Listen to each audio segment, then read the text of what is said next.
জয়ন্ত সিং এর বিরুদ্ধে অভিযোগ করা হয়েছিল, মামলা করা হয়েছিল, সেই মামলার প্রেক্ষিতে জয়ন্ত সিংকে গ্রেপ্তার করা হয়। আর এবার মূল মামলার অভিযোগকারীকে তার শাগরেদরা এলাকায় ঘুরে ভয় দেখাচ্ছে, ফোন করে হুমকি দিচ্ছে, আদালতে যাওয়ার সময় তাদেরকে থ্রেট করছে, এই অভিযোগ করেছেন মূল মামলাকারী। আর এই অভিযোগ প্রসঙ্গে কি বলেছিলেন মদন মিত্র, শুনুন। খুব অন্যায়, এই সমস্ত করে মানুষকে ভয় দেখানো। কে করেছে শুনলাম সে নাকি মানসিক অবসাদে ভুগছে, পাগল। এটা ঠিক না, কেন হুমকি দেবে? এবং আমরা সকলেই এটা নিন্দা করছি। দিল্লিতে আয়োজিত নীতি আয়োগের আজকের বৈঠক বয়কট করেছেন মমতা বন্দ্যোপাধ্যায়। নীতি আয়োগের বৈঠকে আজ ছিলেন না এ রাজ্যের মুখ্যমন্ত্রী।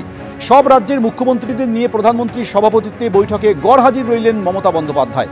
গত বছরের নীতি আয়োগের বৈঠকে কথা না বলতে দেওয়ার অভিযোগ তৃণমূলের। মাইক বন্ধ করে দেওয়ার অভিযোগে মাঝপথেই বৈঠক ছেড়ে বেরিয়ে এসেছিলেন পশ্চিমবঙ্গের মুখ্যমন্ত্রী মমতা বন্দ্যোপাধ্যায়। আজকের নীতি আয়োগের বৈঠকের বিষয় ছিল 2047-এ বিকশিত ভারত গঠনের লক্ষ্য পূরণে বিকশিত রাজ্য তৈরি বলে সূত্রে খবর। কিন্তু নীতি আয়োগের সেই বৈঠকে আজ অনুপস্থিত রইলেন মমতা বন্দ্যোপাধ্যায়।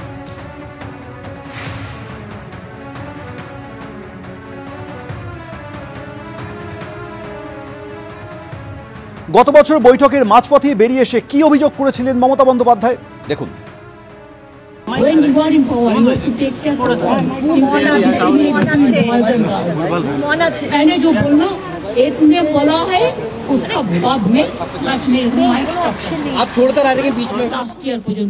এই বাজেটেও কিছু নেই, শুধু জিরো।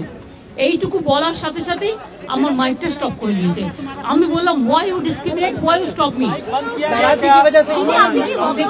मैं बोलने चाहते थे लेकिन मेरे को बोलने के लिए वो 5 मिनट में स्टॉप कर दिया।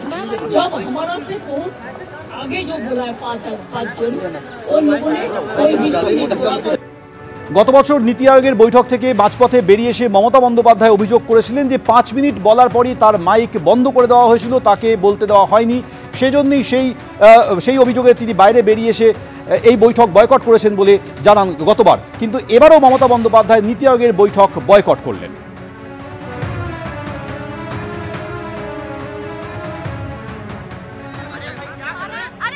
এর আগের বার মুখ্যমন্ত্রী বৈঠক শেষে বেরিয়ে এসে বলেছিলেন যে তিনি যখন কথা বলছিলেন তার মাইক অফ করে দেওয়া হয়েছিল। সংশ্লিষ্ট কর্তৃপক্ষ সেই বক্তব্যকে সমর্থন করেনি। এমনকি অবিজেপি শাসিত রাজ্যের প্রতিনিধি যারা ছিলেন তারাও কেউ মুখ্যমন্ত্রীর এই বক্তব্যের সমর্থনে সামনে এসে দাঁড়ায়নি। যখন পশ্চিমবঙ্গ অর্থনৈতিকভাবে খাদের কিনারে এসে দাঁড়িয়েছে তখন মুখ্যমন্ত্রীর এই নীতি আয়োগের বৈঠক বয়কট করা কার্যত পশ্চিমবঙ্গকেই একটা অনিশ্চিত ভবিষ্যতের দিকে ঠেলে দিল। কেন্দ্র বিরোধিতা, মোদী বিরোধিতা, এই বিরোধিতার রাজনীতির কারণে রাজ্যের স্বার্থকে বিসর্জন দিলেন মুখ্যমন্ত্রী। আমি রাজ্যের জন্য বলবো যে নবান্ন বসে সাংবাদিকদের কাছে না নীতি আয়োগে গিয়ে কোনটা?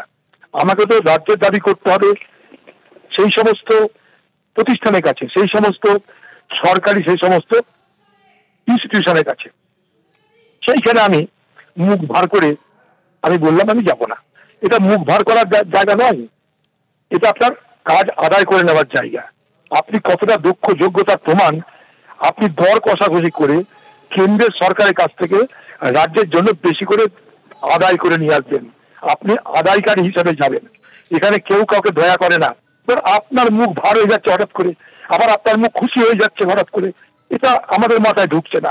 রাজ্যে যাবে আদায় করতে, আপনি সিধে আসুন, এখানটা লড়াই করুন। আপনাকে যদি টাকা না দেয় এখানে অবস্থান করুন, অনশন করুন, আন্দোলন করুন। তা করবেন না আপনি। এবার বাংলা গিয়ে কাঁদবেন, বাংলার মানুষ দেখো আমাকে কেন্দ্র টাকা দিচ্ছে না। আরে টাকা দিতে আপনি গেলেনই না, আপনাকে কে টাকা দিবে?